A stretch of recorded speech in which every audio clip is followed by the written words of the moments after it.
اصل کتاب وہ ہے، اور یہ ایک چھوٹا سا دیباچہ ہے، کتاب کے پہلے دیباچہ آتا ہے۔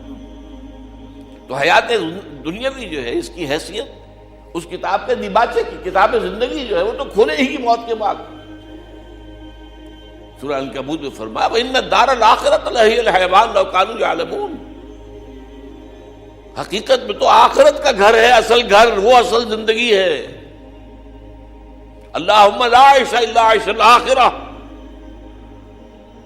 یہ جہاد میں قتال کے وقت صحابہ کرام اللہم لا عیش الا عیش الآخرہ، اے اللہ آخرت کی زندگی کے سوا کوئی زندگی، یہ کوئی زندگی نہیں ہے ہماری۔ آدمی بلبلا ہے پانی کا، کوئی زندگی نہیں ہے۔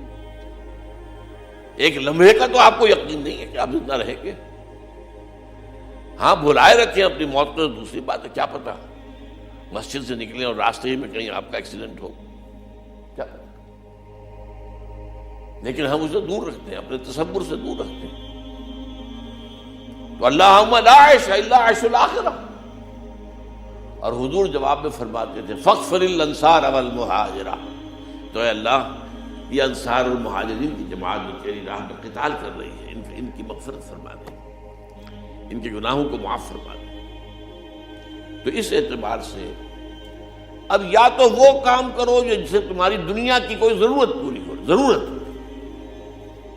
یہ نہیں کہ دنیا کی خواہشات جو ہیں وہ تو سمجھئے کہ طول عمل پھیلتا جاتا ہے ربڑ کی طرح معاملہ۔ ضرورت ایک ہے تعیش، فراوانی، زیادہ سے زیادہ سہولتیں، یہ نہیں، ضرورت۔ یا تو دنیا کی کوئی ضرورت پوری ہو، اور یا آخرت کے اندر انسان کو اس کا اجر و ثواب مل سکے۔ اس دو کے علاوہ کسی تیسرے کام کے لیے یہ زندگی کا کوئی لمحہ ضائع کرنا، یہ ایمان اور اسلام کے منافی ہے۔ اس کا مطلب ہے آپ کو آخرت پر یقین نہیں۔ یہی وجہ ہے سورہ مومنون میں فرمایا قد افلح المؤمنون الذین هم فی صلاتهم خاشعون والذین هم عن اللغو معرضون۔ لغو کام کہتے ہیں جو بے فائدہ، بیٹھے ہیں تاش کھیل رہے ہیں، بھائی کون سی تمہاری دنیا کی ضرورت پوری ہوئی یا تم نے آخرت میں کچھ کمایا؟ اس سے ایک اصطلاح ہمارے یہاں پیس ٹائم، وقت گزارنے کے لیے مشغلہ، یہ وقت ایسی حقیر شے نہیں ہے،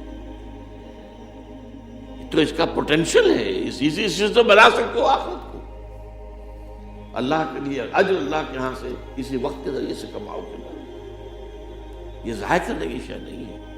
وقت گزاری کے مشغلے یہ انہی کے لیے ہوں گے کہ جن کو آخرت پر یقین نہیں، ورنہ کیسے ممکن ہے جو وقت ملا ہے اگر آپ سبحان اللہ والحمد للہ ولا الہ الا اللہ واللہ اکبر اسی کا ذکر کیجیے،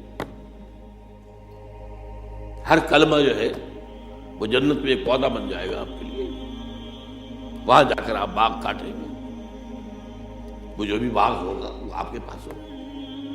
وقت ضائع کیوں کر رہے ہیں؟ یا دنیا کی کوئی ضرورت پوری ہو رہی ہے، ٹھیک ہے، آپ کو معاش کے لیے کام کرنا ہے، اپنے لیے اپنے بال بچوں کے لیے روزی کمانی ہے، ٹھیک ہے، یا تو اس میں لگے، اور یا پھر آخرت کے کمانے کے لیے لگے۔ تیسرا کام نہ، والذین هم عن اللغو معرضون، اور آپ کے علم میں ہوگا بہت سے حضرات کے کہ سورہ مومنون کی جو ابتدائی 11 آیات ہیں اسی کے ہم معنی اور بہت مشابہ سورہ معارج کی آیات ہیں، وہاں اس کی بجائے والذین هم عن اللغو معرضون کی بجائے فرمایا ہے والذین یصدقون بیوم الدین،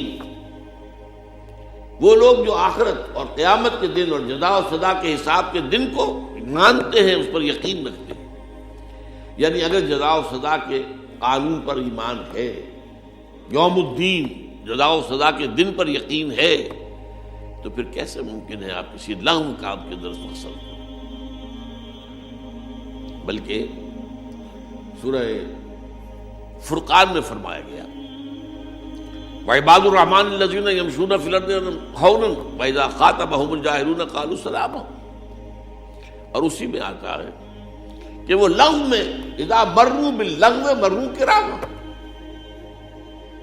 وہ لغو کام کی طرف متوجہ تو ہوتے ہی نہیں، خود کام کریں، خود جائیں کہیں لغو کام کے لیے نہیں. اگر کہیں گزر ہو جائے اتفاق سے، آپ جا رہے تھے، جانا ہے کہیں سڑک پر جا رہے ہیں تو آپ نے دیکھا ڈگڈگی بجی ہے، لوگ جمع ہو رہے ہیں، کوئی کھیل تماشا ہوگا، کوئی مداری ہوگا، کوئی کرتب دکھائے گا، کوئی دھوکے دے گا، کوئی ہنسائے گا، کچھ یہ کرے گا، کوئی پیسے آپ سے رہتے گا.